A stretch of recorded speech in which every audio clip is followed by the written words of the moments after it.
Sialkot police ने अपने social media account से दावा किया है कि इमरान रियाज बायाब होकर अपने घर पहुंच चुके हैं।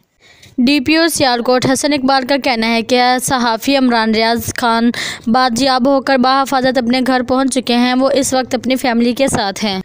ख्याल है कि एफआईए की टीम ने रवां साल की फरवरी में इमरान रियाज खान को लाहौर से दुबई जाते हुए गिरफ्तार किया था। इमरान रियाज खान को मुतमाज़ बयान देने पर गिरफ्तार किया गया था। मैं अपनी पंजाब पुलिस के मशकूर हूँ जिन्होंने कामयाबी ऑपरेशन के बाद इमरान रियाज खान को बाजियाब करवाया।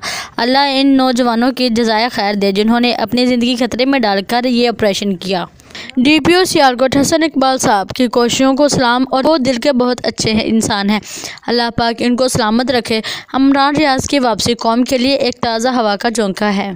जिन्होंने इतने अगवा किया रखा, इनके खिलाफ कार्रवाई की जाए। इन अगवा करने वालों के बारे में कौम को बताने की हिम्मत भी करे। इससे पहले भी जुलाई 2022 में इमिग्रेशन हकाम ने जमानत पर रिहा एंकर इमरान रियाज खान को लाहौर से दुबई जाने की कोशिश पर ऑफलोड कर दिया गया था। IA ज़राए के मुताबिक एंकर इमरान रियाज ने लाहौर एयरपोर्ट से दुबई जाने की कोशिश की, ताहम नाम ब्लैक लिस्ट में होने पर इन्हें ऑफलोड करके वापस घर भेज दिया गया था। यही पुलिस वाले थे जिन्होंने इनको पहले पकड़ा, फिर लोगों के हवाले कर दिया, फिर कोर्ट में कहा हमारे पास नहीं है, हमने रहा कर दिया था। एक शख्स इसको पूरी फैमिली को इतनी अजियत देने वाले पर अल्लाह की लानत हो।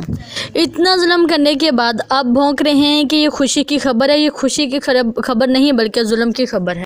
जहां एक तरफ ये बाजियाबी की खुशखबरी है, वहीं दूसरी तरफ ये कमज़ोर अदलिया और मौजूदा निज़ाम पर सवालिया निशान भी है। सवाल तो बहुत सख्त किस्म का करना चाहती हूँ, लेकिन इमरान रियाज खान की खातिर कुछ सोच कर नहीं कर रही क्योंकि वो अभी वापस आए हैं। इमरान रियाज को जिन लोगों ने कैद कर रखा हुआ था उनका नाम भी बताऊंगी। ये कहाँ से निकाले गए हैं या कहाँ से इनको बायाब किया गया है, इनके हवाले से भी एक वीडियो मैं आपके साथ ज़रूर शेयर करूंगी। तो प्लीज़ अगर मेरी वीडियो आज की आपको पसंद आई हो तो मेरा चैनल सब्सक्राइब करके मेरी वीडियो को लाइक, कमेंट, शेयर